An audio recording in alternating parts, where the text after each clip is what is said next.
Sorry about that. That I got a FaceTime call in and it stopped recording, so I'm going to pick up from that. And I only had a few minutes left anyway, so I could have just let it go. But I did want to talk about the last thing. One of the last things on the reading here is about buying and selling. So this is on page 356.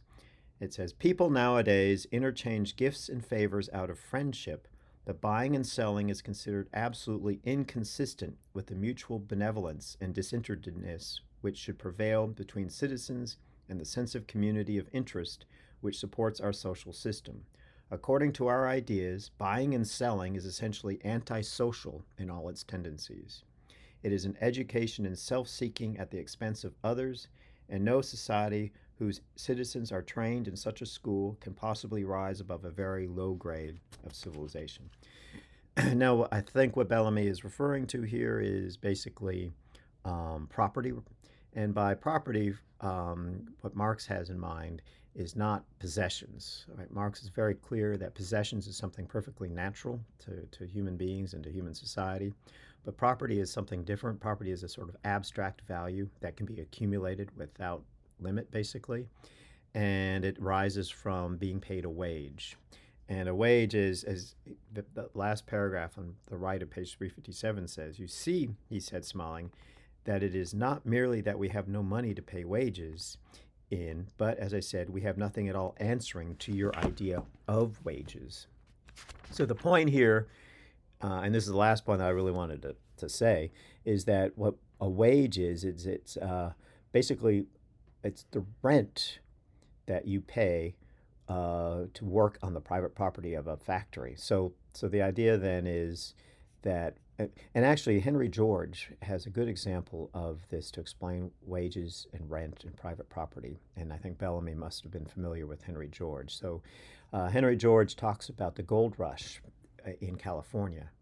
And the gold rush in California, what it did was the amount of money people had went up. And because they went find a place where there was gold and they would get the gold and they would go into San Francisco and other towns and have all this money to spend and exchange their gold for cash. And it was hard for people to get people to work for them because they were out making more money out on their own prospecting for gold.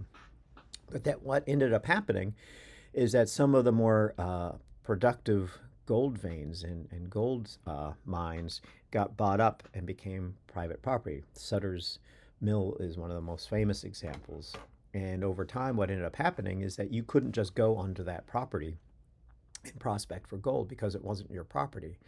But you could go on and that person could pay you a wage. So basically, what you're doing is you are renting the tools, you are renting the property. So if you think about rent, if you're paying rent for an apartment, that rent is what you're paying for the right to use that apartment, to live there. And you're paying rent to be able to use the land in order to prospect for gold. And the rent you pay is the money they keep from the profit you make or the value you produce, and you get paid a wage. Now, ideally, your wage will be less than the value you produce, right? If the wage you're getting paid is more than the value you produce, then the person paying your wage is losing money. But more often than not, it's set up so that, and this was the Marxist point as well, that the wages are increasingly a smaller and smaller percentage of the value that's being produced. And this is why the emphasis on productivity and doing more with less becomes such a key theme, because the same person can do 3 times the amount of work, but they still get paid the same. So the value that's being produced has gone up a lot, but the wage stays the same. Or it can even raise the wage. They might feel happy because they got a raise, but because they're producing more, the profit that's being produced by that same person makes the wage a still smaller percentage of the value produced. So the rent is basically the value produced minus the wage, right? So the rent you're paying is the value on top of the wage you're being paid. And so that's why you'll often hear the term rent seeking, right? What is this rent seeking? Rent seeking is basically someone seeking to maximize profits off of someone else's labor, or wages. And so what he's arguing here is that in the year 2000, we no longer even have this concept of wages. And so, in other words, he is envisioning a utopian socialist or communist future where we're all in it together, we're all in this great trust, where there are no wages, there is no buying and selling.